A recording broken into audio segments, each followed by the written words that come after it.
Hi, everyone. Welcome to the Godot community. This is the Fine Arts PLC neighborhood, and I'm Sarah Rising, the moderator for this visual arts community. Welcome back if you've been here before. Today's presentation is going to be a little different than our previous versions.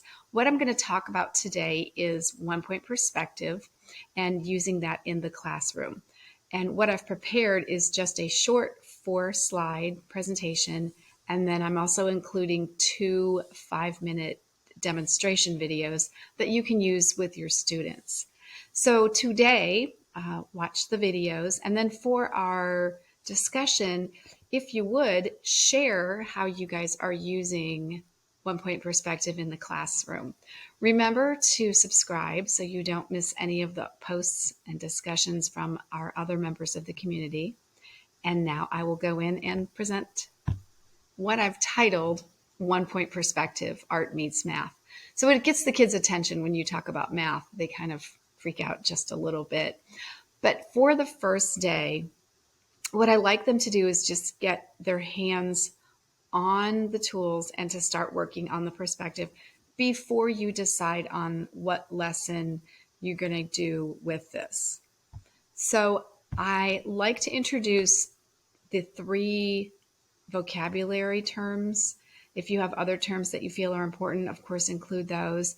I like to explain what one-point perspective is, converging lines, eye level, and then talk about horizontal and vertical lines and vanishing point.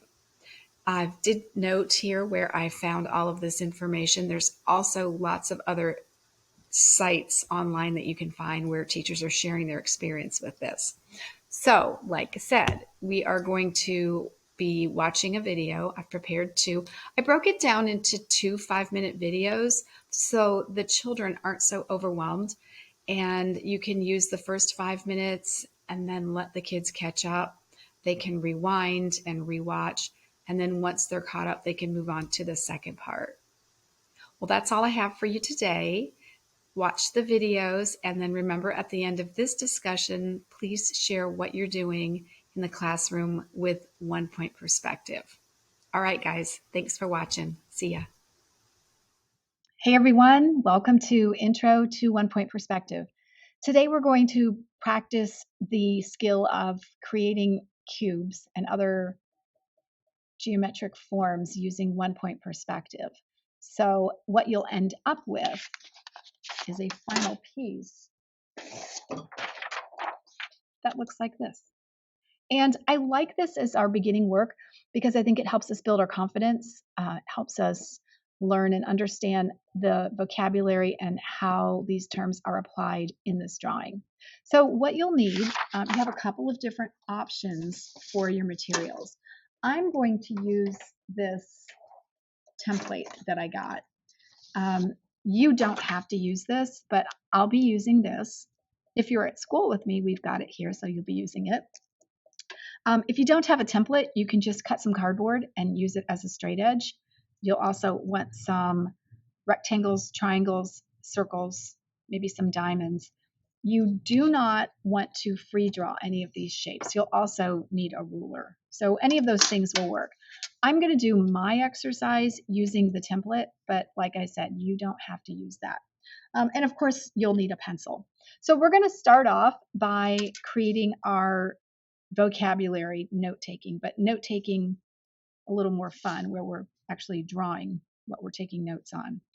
So I'm going to start with a horizon line, and I'd like you to label that horizon line. Just helps us remember if it's your first time doing this. And then we're going to add a vanishing point right in the center, and that point just needs to be about as big as your pencil. And also label it vanishing point. Next, we're going to draw a series of 6 boxes. I'm going to do one above, so I'm going to call it above left. That way, when I'm talking about a box, we all are on the same page and know which box we're talking about. This one is above the horizon line on the right, below, right, And then we've got one over here below left. And then I'd like you also to include 2 in the center. So if you're not using the template, these little cutouts work well. And you want this directly under the center of the box, like this. So draw your center box here, draw your center box here, and that's using the little cube. So those are directly above. The next thing we're going to do is turn these into forms, the geometric forms. Couple of things you need to remember. I'll use the straight edge in case you're not using the template. You want to have your pencil starting right here on the vanishing point and rest the straight edge right up against the line. So you're going to come up here on that and connect those lines to the 3 corners of your box.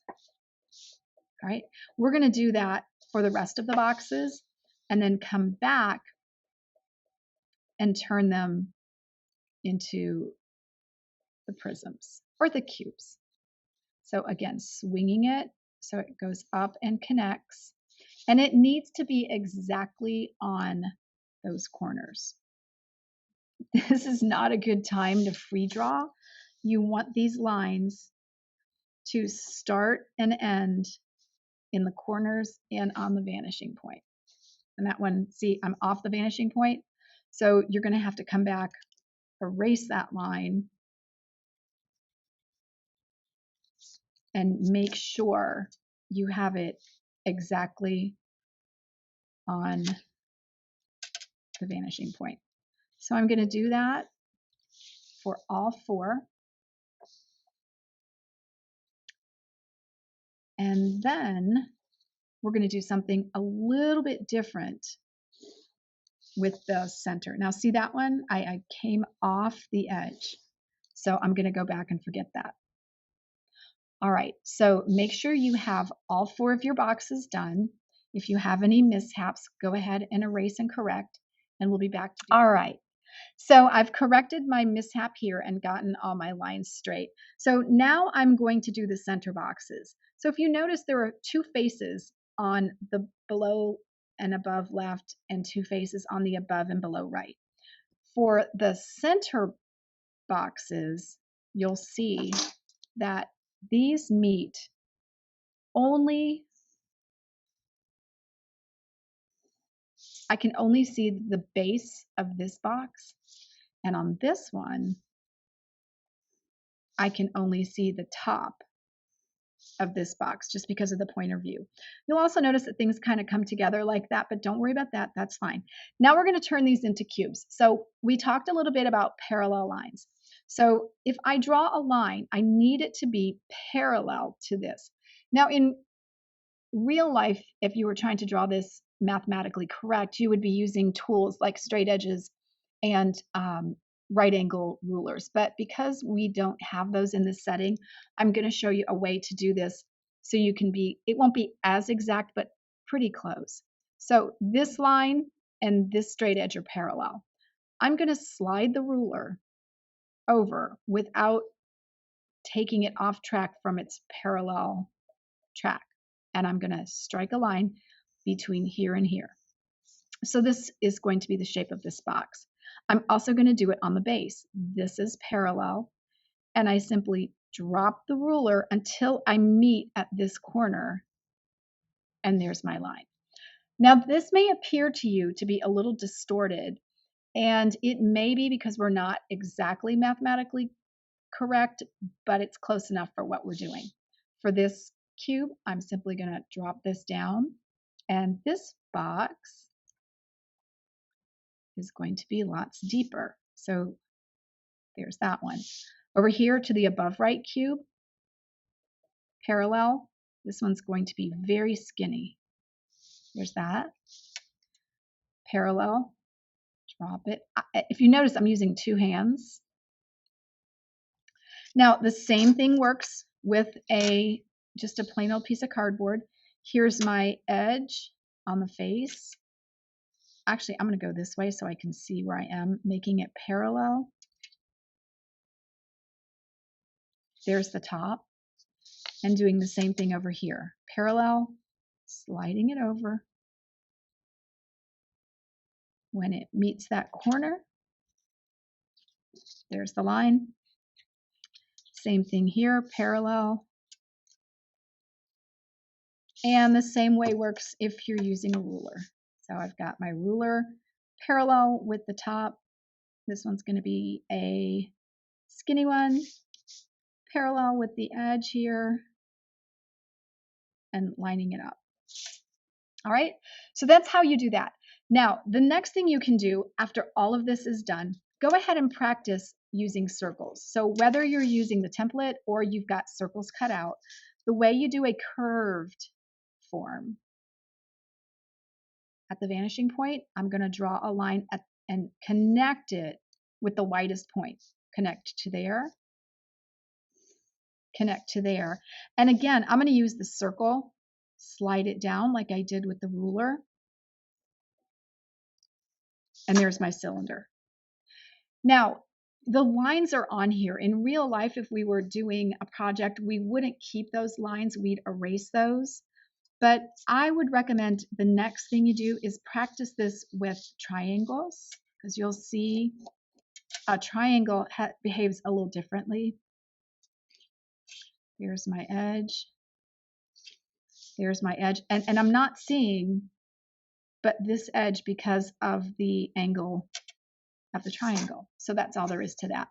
And then the last thing you can do when you're done is this is how it would work. And I'm going to free draw this. I know I told you not to, but how you do this without that line in the middle. So I'm going to do this, connect these two lines, but I'm not going to draw the lines all the way through. I'm going to connect the line here and not draw the lines all the way through. That is very quickly how that works. All right, so hopefully you enjoyed this. Keep practicing and keep it handy for the next part of our lesson. See you later.